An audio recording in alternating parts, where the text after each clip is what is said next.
podcast 7 Crescimento, o cenário perfeito para te desenvolveres, com Sofia Bento.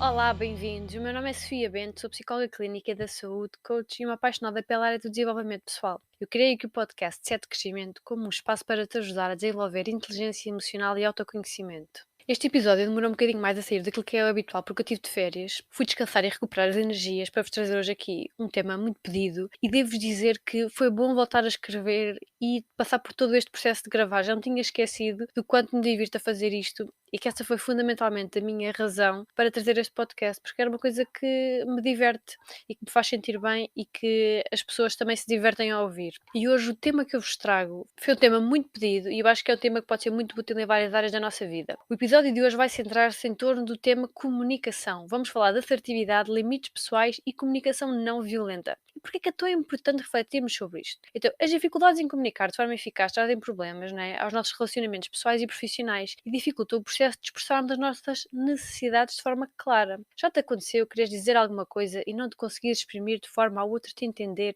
e perceber aquilo que tu queres dizer? Já deixaste coisas por dizer e que eram importantes para ti e vais engolindo muitos chapos, guardas para ti tudo e acabas por explodir?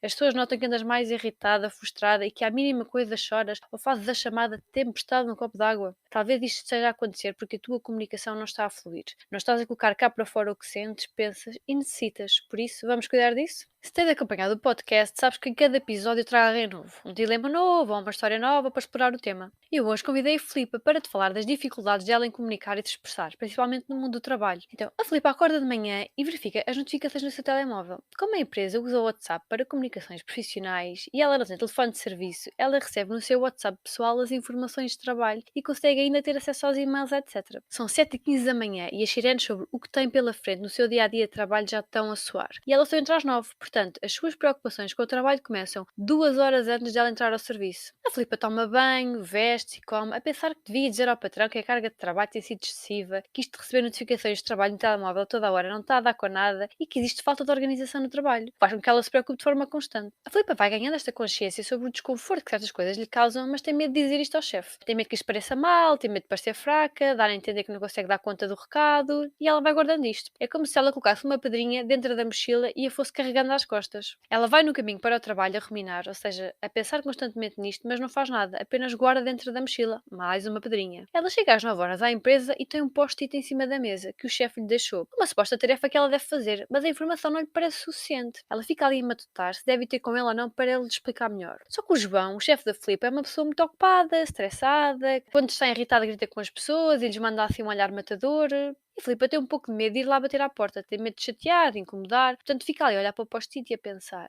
vou esperar mais um pouco. Daqui a nada ela vai beber café e aí fica logo mais bem disposto e já não precisa ir lá bater à porta e chatear. Ele passa aqui no corredor e fala com ele mais facilmente. Só que o tempo vai passando enquanto a Filipa está perdida nestes pensamentos. São 9h20 e a Filipa ainda não fez a tarefa pedida porque não a entendeu. O post-it não tinha a informação suficiente, aquele tópico nunca foi falado antes em lugar nenhum, nenhuma outra colega sabe do que se trata e ela tem medo de perguntar e parecer uma totó. O chefe vem ter com ela com um ar de poucos amigos e questiona a Filipa porque é que ela ainda não fez aquilo que ele pediu. E a Filipa fica muito atrapalhada porque nem sequer tinha percebido que aquilo era assim tão urgente. Ela diz que não percebeu bem a tarefa e queria ir perguntar. E nisto ele repreendeu-a. Disse logo que, se ela não sabia, devia ter ido perguntar antecipadamente. A Filipa tem medo que ele reaja de uma forma mais agressiva em frente às outras pessoas que estão ali naquele momento e por isso ela engole o sapo. Ela pede desculpa, mesmo sabendo que a culpa não é assim tão dela. Ele explica que aquilo que ele escreveu no post-it é para fazer e que ela tem meia hora para tratar disso. E ela fica aflita porque tem outra tarefa para terminar, que é importante e que não consegue verbalizar isso porque está ali demasiado nervosa com a situação. Ele vira costas e ela fica ali com uma vontade súbita de chorar.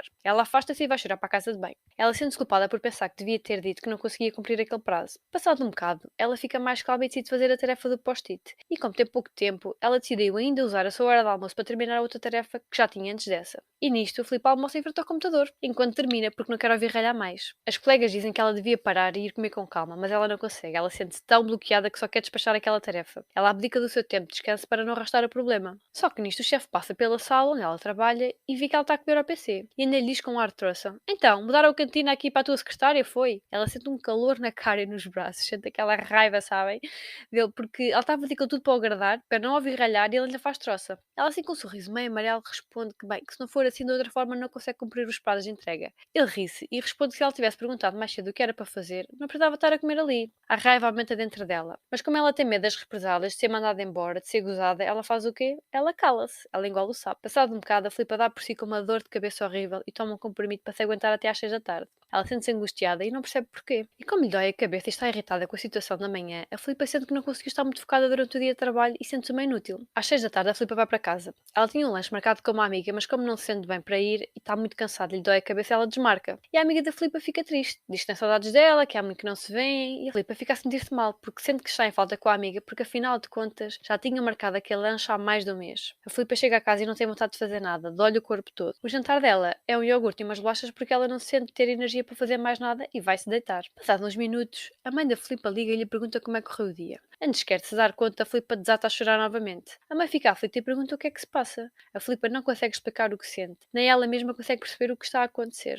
A mãe da Filipa diz-lhe que está preocupada e que ela tem que fazer alguma coisa porque não pode ficar assim. E é assim, a mãe da Filipa tem a melhor das intenções, mas isto só contribui para aumentar a frustração que a Filipa sente, porque ela não escolheu propriamente estar assim, ou pelo menos não de forma consciente. Ela não consegue perceber o que a leva a sentir-se desta forma, quanto mais explicar a alguém ou tomar alguma atitude para mudar o que quer que seja. Ela sente-se confusa. Depois a Filipa está na cama, mas não consegue dormir. Ela chora mais um bocadinho porque está exausta e percebe que tem dificuldade em desligar. Na cabeça dela vêm pensamentos como: devias ter dito logo ao João que não percebeste o post-it. Já ouviste ralhar na mesma, nem devia ter comido na secretária. És uma burra, devias ter percebido o post-it e tinhas papado de ouvir o ralhete. Devias ter falado o que pensas, és mesmo parva. A culpa de estar assim é tua. Devias falar e não falas nada. Isto gera na Filipa sentimentos de raiva, frustração e irritação, e com isso vêm estes pensamentos de autocrítica e autojulgamento.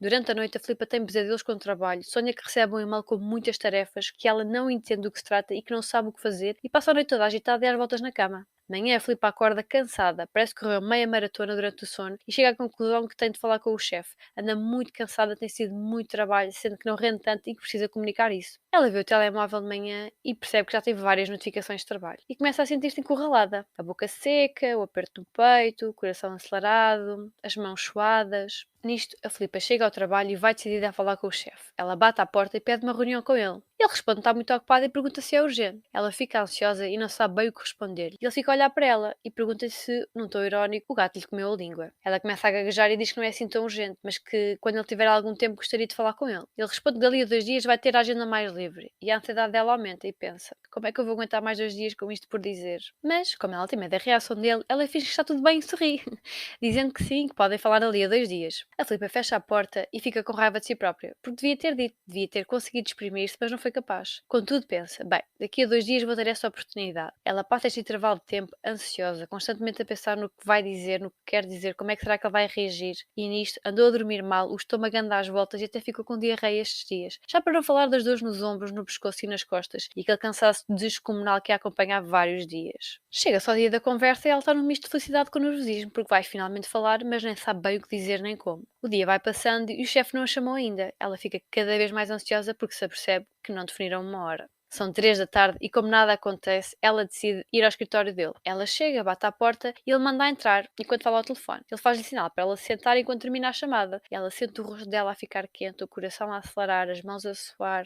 a boca seca. E quando ele desliga a chamada e lhe pergunta o que é que ela precisa, é como se lhe tivesse dado uma branca. Ela fica a olhar para ele e nem sabe por onde começar. Ele fica em silêncio a olhar para ela à espera que ela diga alguma coisa. A Filipa decide dizer que tinham combinado uma reunião, os dois. E ele respondeu: Ih, ó Filipa, tens razão. Pá, olha, esqueci-me completamente, tenho andado aqui cheio de trabalho e daqui a 10 minutos tenho outra reunião. Mas diz lá o que é que tu precisas. Ela fica novamente com raiva porque percebeu que ele se esqueceu e porque acha que em 10 minutos não vai ter tempo de dizer aquilo que precisa. Mas, como é melhor do que nada, ela começa a dizer que tem sentido cansaço e que a carga de trabalho lhe parece um pouco excessiva, que talvez pudesse arranjar mais alguém. E nisto ela é interrompida pelo chefe que lhe responde que não há dinheiro para contratar outra pessoa e pergunta se ela não se sente capaz de fazer aquele trabalho. Ela fica meio baralhada porque não foi nada disto que ela quis dizer.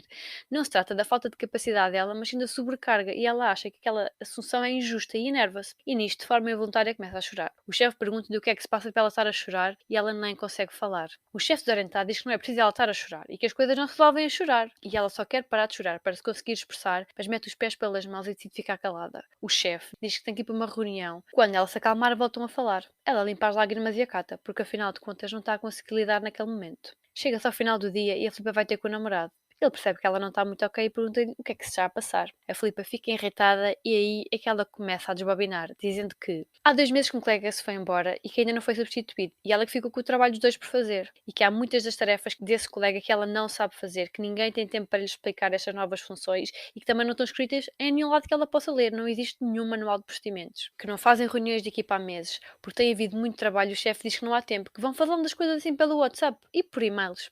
Ele manda-lhe e-mails só com a distribuição do trabalho, mas sem grandes orientações, e ela fica desorientada. A Filipa sente que precisa tirar férias, mas não tem coragem de pedir, porque há imensa coisa para fazer na empresa e que ela é que está lá há menos tempo na equipa, e por isso considera que nem sequer ela é uma prioridade. Marcou uma reunião com o chefe para falar disto, mas que ele se esqueceu e só lhe deu 10 minutos, e que ela teve pouco tempo para falar e acabou por não dizer nada daquilo que queria.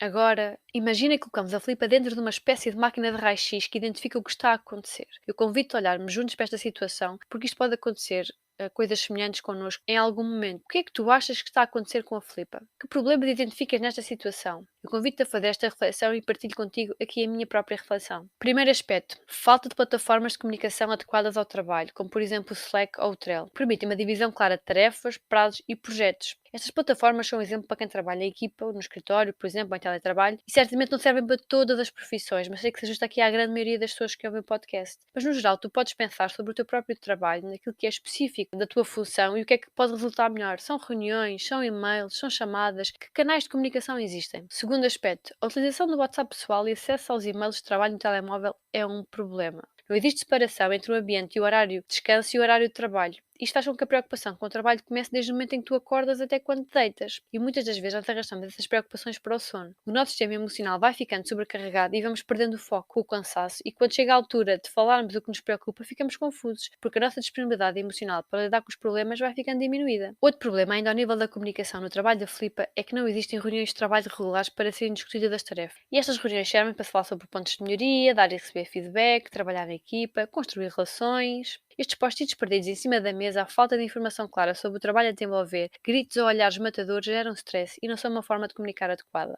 Outro aspecto importante é o medo que a Filipa sente está a dificultar-lhe a vida, a controlar as suas ações. Ela sabe o que precisa dizer, mas tem medo de expressar e isso gera sentimentos de culpa, frustração e de raiva. Ela tem estes ataques de choro porque está a acumular situações que ficam por resolver, não está a conseguir dar tempo e espaço às suas emoções, ela não consegue, por vezes, até identificá-las com clareza, dado o desconforto que lhe causam. E vai fingindo que não está a acontecer, não expressa o que sente e pensa, e que são tudo aquelas pedrinhas que nós já falámos no início que vamos colocando na mochila até o momento em que a mochila fica pesada demais. Outro grande problema é que a Filipa está a anular as suas próprias necessidades por medo da reação dos outros, por medo daquilo que eles podem pensar sobre ela.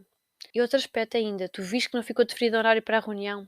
Quando vemos que não parte do outro a iniciativa de ter uma comunicação clara e aberta tem de partir de nós. A nossa autorresponsabilidade é a chave. Não deixa a bola do lado da outra pessoa, faz tuas perguntas e toma a tua iniciativa. E aqui neste aspecto eu sei que muitos de vocês se vão identificar. Tu já reparaste que a Filipa tem dor no corpo? Muitas vezes isto provém da tensão acumulada, da falta de hábitos e rotinas saudáveis, do stress acumulado. Isto faz com que ela não durma, não se alimente de forma conveniente, não faça exercício, que não se relacione com as pessoas e que se isole, porque isto requer muita energia estar com outras pessoas à sua volta. E também outro aspecto, ela tenta fugir um pouco das perguntas que lhe fazem e que a colocam em confronto com as suas dores. A forma como o chefe da Filipa trata, e existe também que ela aprenda a colocar limites pessoais e a dizer que não e a deixar claro o que não aceita que seja feito. A Filipa precisa então de desenvolver assertividade para expressar o que ela sente e pensa e encontrar formas mais construtivas de resolver os seus problemas. Não existe problema nenhum em nós chorarmos, isso até nos ajuda a aliviar a tensão interna, mas se nós perante um problema só conseguimos chorar e não conseguimos falar, não conseguimos resolver, principalmente em situações profissionais, por exemplo, isto pode tornar-se incapacitante e levar a duvidar da nossa própria capacidade de lidar com as coisas. Outro aspecto importante é que a terapia pode ajudar a Filipa a ter mais compaixão consigo própria. Viram aqueles pensamentos que ela é muito castradora com ela mesma, ela chama-se a si própria de totó, de burra, de parva, e tem sentimentos de culpa. Esta crítica e autojulgamento drenam energia mental e humor próprio. E a terapia promove, então, esta autoeficácia, levando a pessoa a desenvolver várias estratégias para lidar de forma mais eficaz com os seus pensamentos, sentimentos e emoções. Basicamente, trabalhar a nossa capacidade de resolução de problemas. E por último, eu acho que a acumulação de situações é aqui a chave desta história. Não podemos só pôr para dentro e guardando pedras e mais pedras na nossa mochila. Precisamos ir arrumando essas pedras, colocar as coisas nos seus sítios e não deixar tudo espalhado. E deixar a mala encher até arrebentar. O importante é aprendermos a reconhecer os nossos limites e a expressá-los. E agora eu quero te perguntar a ti, se a Filipa fosse tua amiga, que dicas é que tu lhe darias? Assim de uma maneira geral, eu acho que lhe diria: Se tens dúvidas, pergunta. Não percas tanto tempo a pensar sobre o que os outros pensam sobre ti. Desapega-te da necessidade de agradar tudo e todo o tempo todo. E pede ajuda. Não tens de fazer o processo sozinha. Por vezes vamos guardando tanta coisa que depois enchemos o copo e a letra por fora, não é? Acabamos por agir de forma impulsiva, dizendo coisas que não queremos, e por isso eu trago-te aqui uma estratégia para tu usares sempre que tentas comunicar algo a alguém e não sabes bem como. A primeira coisa é: imagina que aquilo que queres dizer tem de passar por 5 portões. Se em alguma destas perguntas a tua resposta for não, eu convido-te a reformular aquilo que tu vais dizer. Então, antes de falar, questiona-te se aquilo que tu vais dizer. Primeiro, é verdade? Estás a basear-te em factos reais ou apenas naquilo que tu achas? Segundo, é útil? Aquilo que vai ser dito acrescenta algo a quem ouve ou à conversa? Terceiro aspecto, é inspirador? Aquilo que vai sair da tua boca e a forma como tu vais falar vai inspirar as outras pessoas ou colocá-las mais para baixo? Quarto aspecto, é necessário? Precisa mesmo ser dito ou só queres dizer isso para dizeres alguma coisa e não ficares calado? Quinto e último aspecto, é gentil? As tuas palavras vão nutrir ou corromper quem ouve. Se pensares e refletir sobre aquilo que vais dizer e a forma como o vais fazer através destas 5 perguntas, acredito que a tua comunicação se torne mais calma, empática, verdadeira e consciente. E agora vamos aqui dar início ao quadro de perguntas, que para quem aterrou aqui neste quinto episódio e não sabe do que se trata, quando eu estou a preparar o podcast eu lanço aqui o tema no Instagram e peço-vos para colocarem as vossas questões, que vocês gostavam de ver respondidas, e agora este é o momento em que eu venho responder. A primeira pergunta é logo assim de caras: o que fazer e o que não fazer quando estamos a comunicar? Então, a lista de coisas a fazer. Acima de tudo, o que é que tu te lembras disto? As pessoas precisam sentir-se compreendidas, respeitadas e valorizadas. Por isso, para tornar a tua comunicação mais assertiva e eficaz, faz perguntas às pessoas. Dá sugestões e alternativas de solução, em vez de trazer só problemas e apontares o dedo. Ser claro, conciso e específico sobre aquilo que tu queres transmitir e deixa-te de rodeios. Baseia-te nos factos, naquilo que está a acontecer. Usa frases na primeira pessoa, como por exemplo, eu sinto que, em vez de dizer tu devias fazer isto ou aquilo. Demonstra empatia e compaixão no teu discurso e com as dicas anteriores vai ficar ainda mais fácil, vais ver. Elogia quando está bem feito, valoriza os outros e o seu esforço. Respeita as opiniões e visões diferentes das tuas. Pratica o não julgamento. Pede uma mudança de comportamento. Diz o que é que tu esperas que ele faça em determinada situação. E o outro aspecto é: oferece para mudar o teu comportamento após o feedback recebido. Toma a iniciativa. Se a pessoa te está a dizer aquilo que ela espera de ti, faz alguma coisa para melhorares. E esta eu quero mesmo partilhar contigo. O óbvio também precisa ser dito. Se gostas da pessoa, diz-lhe. Relembra-te como ela é importante para ti e especial, as coisas boas da vossa relação. Por vezes nós caímos no erro de achar que o outro já sabe aquilo que nós gostamos nele e que é tudo demasiado óbvio, não precisa ser dito. Mas não é. É sempre bom sermos relembrados disso e por isso relembra-te aquela máxima que eu te falei há pouco. As pessoas precisam sentir-se compreendidas, respeitadas e valorizadas. Isto serve para os relacionamentos amorosos, para os filhos, para os amigos e até para os colegas de trabalho. E agora, a lista de coisas a não fazer quando estamos a comunicar. Eu gosto sempre de expressar as coisas na positiva e não na negativa, dizendo aquilo que eu espero que seja feito, porque o nosso cérebro tem alguma dificuldade em processar a palavra não, sabias? Uma vez que, quando nos dizem não faças isto ou não prestes atenção àquilo, é mesmo aí que ele se foca. Por exemplo, no caso das crianças, tu já reparaste o que é que as crianças fazem quando tu lhes dizes não faças isso, não mexas aí? E se em vez de nós dizermos aquilo que não deve ser feito, oferecemos outras possibilidades de forma diretiva. Como por exemplo, senta-te aqui comigo, vamos brincar aqui que aqui é mais seguro. Mas mesmo assim, vou dar-te aqui algumas dicas sobre as coisas que deves evitar para tu estares mais atento. Primeiro, não fales sobre ti numa conversa o tempo todo. Não interrompas as pessoas quando elas falam, mesmo que tu não concordes com o que está a ser dito. Não deixes de ouvir aquilo que a outra pessoa está a dizer porque estás a pensar naquilo que tu lhe queres responder de seguida quando ela acabar. Não te foques nisso. Não te foques nos erros do outro. Ele também tem qualidades. Não faças ataques pessoais nem juízos de valor. Não julgues. E esta é a minha preferida. Não faças elogios envenenados, trazendo para a conversa coisas do passado, pois no momento isso não te vai ajudar. E o que é que são isto os elogios envenenados? É quando a pessoa faz algo de bom e tu a relembras de todas as coisas que ela fez de errado antes disso. E até não tão irónica ainda por cima. E vou-te dar aqui alguns exemplos. Uau! Hoje lavaste a louça! Já nem me lembrava da última vez que o fizeste. Ou ainda bem que te lembraste, costumo ser sempre eu a fazer isso e nem sequer é a minha função. Bem, o trabalho até está bom, só é pena o tempo que demoraste a fazê-lo. Etc. Após que vocês estão a rir, porque de certezinha que isto já vos relembra alguma coisa, não é verdade? Presta mais atenção a isto, a este tipo de linguagem é um bocadinho passivo-agressiva e não acrescenta nada de bom à conversa, nem à outra pessoa e nem a ti próprio, além de não ser útil para resolver absolutamente nada. A segunda pergunta é, e esta é talvez uma das mais intrigantes para vocês, como comunicar com calma e com um colega conflituoso? Sobre isto eu quero-vos trazer aqui o conceito da comunicação não violenta. Já ouviste falar? Foi criada pelo psicólogo Marshall Rosenberg na década de 60. Isto não é um conceito novo, mas poucas pessoas o conhecem. Este tipo de comunicação apoia-se no estabelecimento das relações de parceria e de cooperação em que predomina a comunicação eficaz e com empatia, ao contrário do conflito. A comunicação não violenta considera que todas as ações são originadas numa tentativa de satisfazer necessidades humanas, mas tentam fazê-lo evitando o uso do medo, da vergonha, das acusações, da ideia de falha, da coerção, das ameaças. Isto é um princípio-chave da comunicação não violenta, que é esta capacidade de nós nos expressarmos sem utilizar julgamentos, de bem ou de mal, do que está certo ou do que está errado. A ênfase é posta noutro sítio, naquilo que nós queremos expressar, de sentimentos e necessidades, em vez de críticas aos juízos de valor, tal como eu tenho vindo a referir ao longo deste episódio. A comunicação não violenta é então uma abordagem para nós nos relacionarmos de uma maneira mais autêntica e desarmada. Isto significa que podemos iniciar conversas transformando as nossas intenções iniciais, às vezes de estarmos chateados ou ralhar, e de criarmos a conexão com o outro, ou seja, desligando o modo de ataque ou defesa. E agora estás a perguntar, ok, isso é muito interessante, mas como é que isso se pratica? Bem, a comunicação não violenta assenta aqui sobre 4 ações: a observação, o sentimento, a necessidade e o pedido. Estas ações aqui têm a ver com o processo de tomada de consciência interna, ou seja, daquilo que está a acontecer dentro de mim e externa, daquilo que está a acontecer com o outro. Neste primeiro aspecto, que é aquele da observação que eu estava a falar, fazer observações sobre as ações ou sobre as falas da pessoa que nos estão a incomodar ou a gerar conflito numa discussão é importante serem expressadas, por exemplo. E é importante que essas observações sejam baseadas em factos e não em interpretações daquilo que tu achas que a pessoa quis dizer com as suas atitudes, mas sim, de facto, aquilo que ela falou e que ela fez. Segundo aspecto, os sentimentos. Depois de tu observares aquilo que causou o conflito, nós podemos olhar para nós mesmos, percebendo e identificando os sentimentos que estão a vir ao de cima dentro de nós a partir das atitudes da outra pessoa. Estamos a sentir o quê? Raiva, frustração, medo? O que é que estamos a sentir? E sobre isto eu quero trazer também aqui outra reflexão complementar, que é importante nós utilizarmos palavras que sejam de facto sentimentos e não julgamentos. Por exemplo, quando eu digo que me estou a sentir ignorada, isto não é um sentimento, pois a palavra descreve uma ação que a outra pessoa, que a terceira pessoa, né, está a ter comigo, que é tu estás a ignorar-me. A ideia é que tu te perguntes, se eu estou com a sensação de que estou a ser ignorada, o que é que de facto isto me faz sentir? Este exercício também é importante para aumentar as nossas hipóteses de sermos escutados quando falamos sobre algo. Porque imagina, se tu disseres, estou a sentir-me triste com o que aconteceu, em vez de dizeres, estou a sentir-me ignorada porque tu não quiseste falar comigo e tu não me ouviste. Quais é que tu achas que são as hipóteses de nós sermos ouvidos? Onde é que elas são maiores? O terceiro aspecto são as necessidades. Após nós nomearmos os sentimentos, nós podemos identificar as necessidades que são apontadas por eles. Então, se nós estamos a sentir-nos frustrados, qual é que é a necessidade que não foi atendida e que gerou essa frustração? E com isto, depois é importante tu comunicar das tuas necessidades e tomar responsabilidade por elas. Ou seja, em vez de tu dizeres estou irritada porque vocês não lavam a louça, podes dizer e entender que as tuas necessidades não estão a ser atendidas e expressá-las. Estou irritada porque eu estou cansada e gostaria de chegar a casa e encontrar a casa limpa. E por último, isto deve transformar-se num pedido. Depois de nós entendermos melhor aquilo que precisamos, podemos fazer à outra pessoa um pedido claro para que as nossas necessidades sejam atendidas. Resumindo, numa conversa, todas estas questões podem ser trazidas à tona. E para que fique mais claro o que é que se está a passar entre nós e o outro, podemos comunicar à outra pessoa as nossas observações a partir daquilo que ela falou, daquilo que ela fez, depois explicar o que é que nós sentimos a partir dessas atitudes e, posteriormente, o que é que nós precisamos e que não está a ser